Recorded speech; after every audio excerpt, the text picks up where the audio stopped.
It was only a few short weeks ago that I sat in this very chair and asked the big question that was plaguing the community.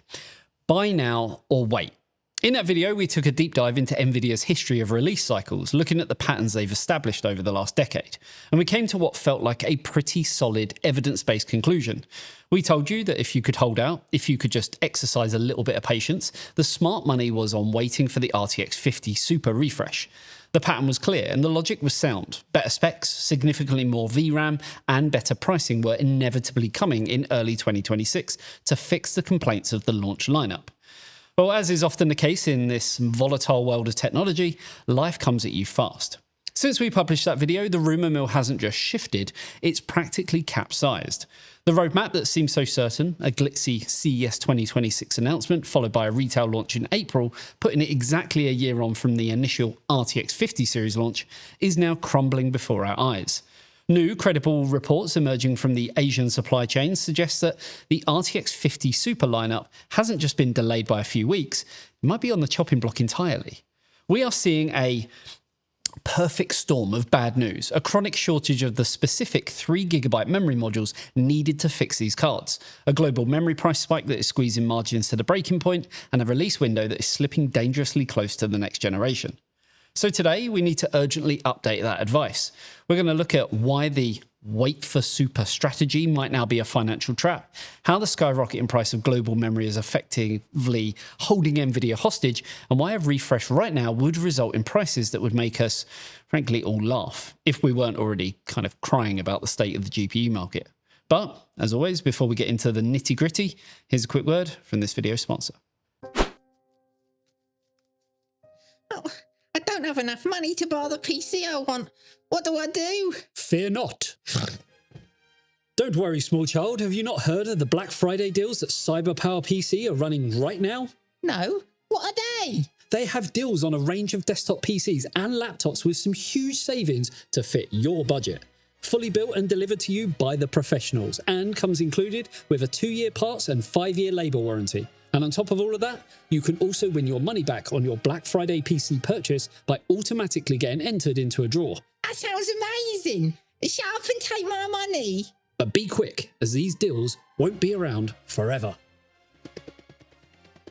You too can check out the amazing deals over at CyberPower PC by clicking the link in the description below. So to understand why this potential cancellation is such a blow, we have to recap why we were so confident in the first place. The Super brand has effectively become Nvidia's mid-generation apology tour. It's their way of hitting the reset button on a product stack that perhaps didn't land quite right the first time round.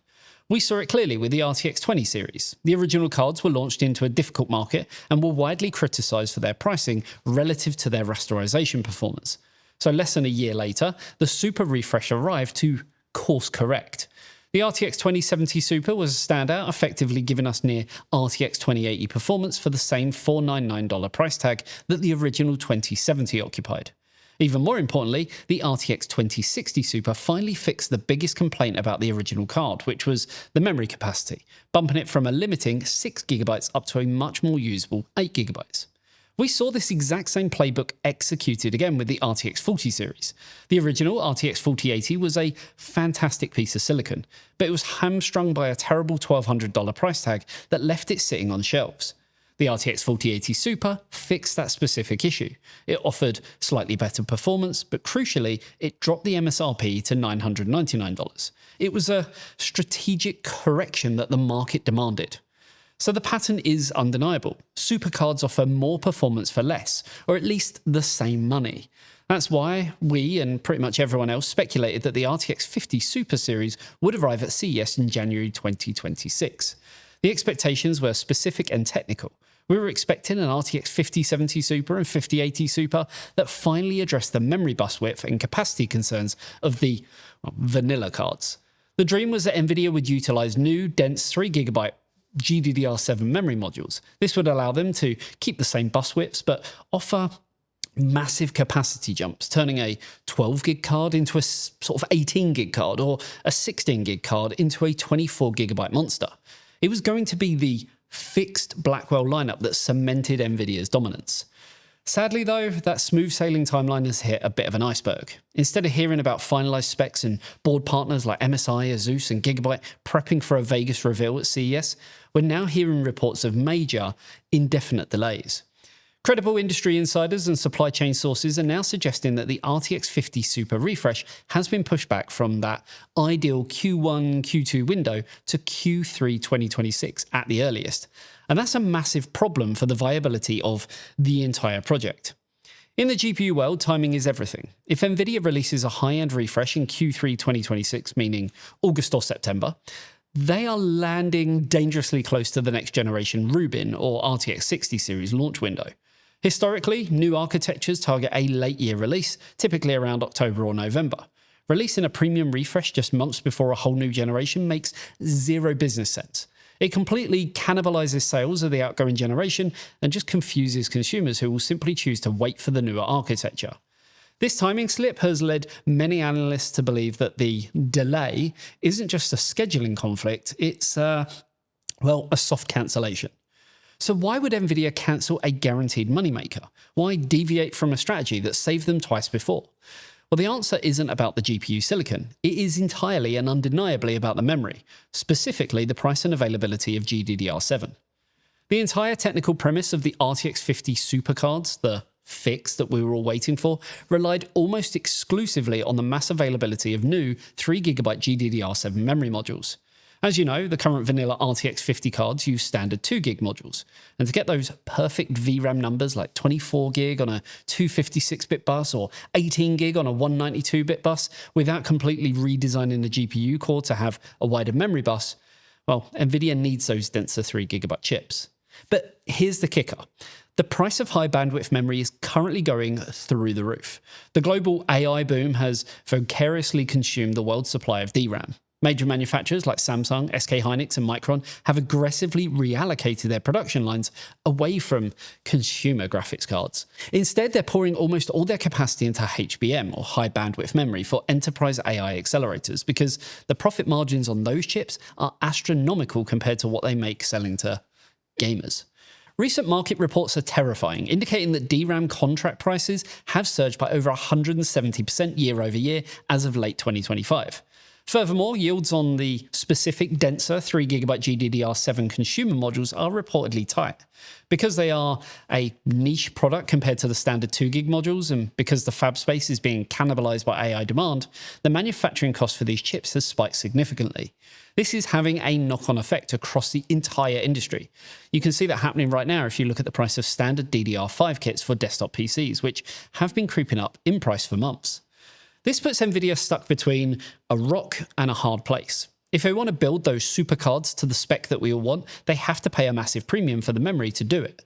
They can't use the cheaper 2GB modules without changing the bus width, which would require a completely new GPU die spin, an incredibly expensive process that takes, months. They are effectively cornered by the supply chain. Which then leads us to the final nail in the coffin, the pricing trap. The entire point of a super refresh is to offer better value. The psychology works because you launch a faster card at the same price as the old one, effectively dropping the price-to-performance ratio and reigniting market excitement. But if the core components, like the memory, cost significantly more to buy than they did a year ago, Nvidia simply can't do that without eating into their own margins. And if there's one thing we know about Nvidia, is that they protect their gross margins above all else. If Nvidia releases an RTX 5080 Super today, facing these high component costs, they would likely have to price it higher than the launch price of the vanilla 5080, just to maintain their profit. Imagine the reviews for a moment. We'd be sitting here holding an RTX 5080 Super saying it has 10% more performance, decent VRAM, but it costs $200 more than the card you could buy a year ago. Yeah, we, along with every other tech outlet, would frankly laugh them out the room. It would be a PR disaster, undoing all the goodwill that the super brand usually builds. It makes, instead, far more business sense for Nvidia to simply skip the refresh entirely, keep selling the existing chips which use the cheaper, abundant 2GB memory modules, and focus their high-end resources on the RTX 60 series, or let's be real, on their enterprise AI cards where they can charge $30,000 a unit and nobody cares what the memory costs. So let's revisit the conclusion from our video that we did a few weeks ago. Back then, we looked you in the eye and said, wait for the superior card. It was sensible, historically backed advice. But today, with this new information, we have to responsibly amend that. If you're sitting on an older GPU holding out specifically for that perfect RTX 50 supercard in early 2026, you're likely waiting for a train that just isn't coming. The reality is that everything is aligning against this refresh, happening in a way that benefits you. We aren't just talking about a simple delay of a few weeks, we're talking about a fundamental shift in the market's economics. The combination of skyrocketing GDDR7 prices and the chronic shortage of those crucial 3GB modules has backed Nvidia into a corner. They generally have two choices: release the cards at a price that destroys their value proposition, or just cancel them to protect their margins. Neither option results in the budget savior card that we were all hoping for, sadly. Furthermore, the timing has become a strategic nightmare. If the delay to Q3 2026 is real, the Super Series would arrive just months before the next generation Rubin cards, the RTX 60 series, which are expected to debut. Ask yourself, would you really spend top dollar on a mid-cycle refresh in September, knowing a completely new architecture with better performance and features is landing in maybe January?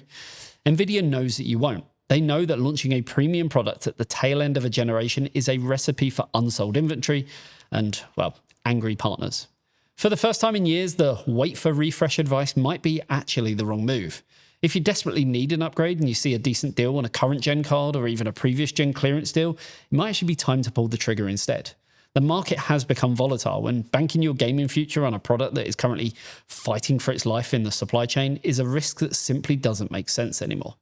The super savior we were promised is looking more and more like a ghost, and you don't want to be the one left holding on to cash for a product that, frankly, never manifests. So that's going to do it for this one. As time goes on, there will obviously be a lot more information as to what the situation is with the Nvidia Super refresh, if it's delayed, if it's going to happen at all, or we could just hear nothing at all, which then tells us kind of everything we need to know. And we'll obviously endeavor to bring you that information as soon as it happens. For now, hopefully you enjoyed this video. If you did, a like and a sub to the channel would be amazing. Also, if you love what we do, then you can help support everything whilst also getting a ton of cool added extras, including behind the scenes content, bi-weekly game nights, access to a lot of our testing data, and so much more over on our Patreon. The link is, as always, down below. Also, don't forget to comment below to tell us what you think will happen with the 50 Super Series refresh. Will we see it, or will it just be the thing that never was? Thanks for tuning in. I'll see you in the next one. See you later, guys. Bye-bye.